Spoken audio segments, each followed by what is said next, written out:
আসসালামু আলাইকুম এভরিওয়ান, আপনারা সবাই কেমন আছেন? তো আজকের ভিডিওটি আমি নিয়ে এসেছি আপনাদের জন্য, যারা আপনাদের মোবাইলের auto lock screen wallpaper change করতে চাচ্ছেন।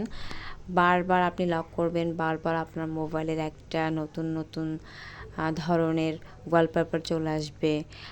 এটা কে বানা চায়?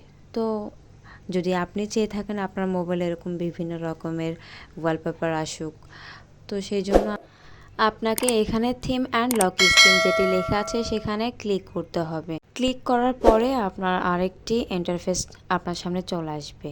তো নিচে এখানে লেখা আছে ম্যাগাজিন লক স্ক্রিন। তো আমাকে এখানে ক্লিক করতে হবে। তো আমি এখানে ক্লিক করব। এরপর ক্লিক করার পরে আরও একটি ইন্টারফেস আমার সামনে চলে আসবে। তো এই দুইটা যে অপশন আছে, এই দুইটা অপশন অফ করা থাকবে। তো আমার মোবাইলে এই দুটি অন করা ছিল। তো আমি এই সেটিংগুলো অন করে রেখেছিলাম, যার জন্য অন দেখিয়েছে। তো আমি অফ করে আপনাদেরকে প্রথমে দেখিয়ে দিব যে অফ করার ফলে মানে অফ থাকা অবস্থায় এটাতে কীরকম কাজ করে।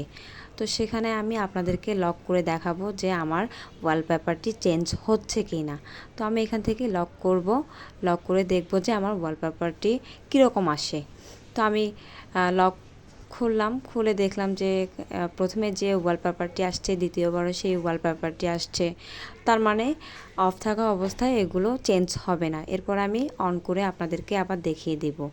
তো আমি অন করলাম, অন করে আবার সেই লক স্ক্রিনে যাব, লক করব, লক করে দেখাবো যে আসলে আমার মোবাইলে অটো ওয়ালপেপার চেঞ্জ হচ্ছে কি না। তো আমি লক করলাম, লক করার পরে দেখলাম একটি ওয়ালপেপার আমার সামনে চলে এসেছে।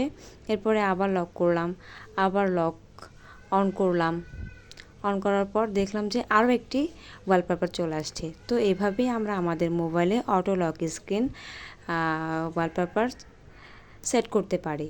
তো আপনারা চাইলে এভাবেই আপনাদের মোবাইলের, বিশেষ করে টেকনো মোবাইলেরগুলো এভাবে সেটিং করবেন।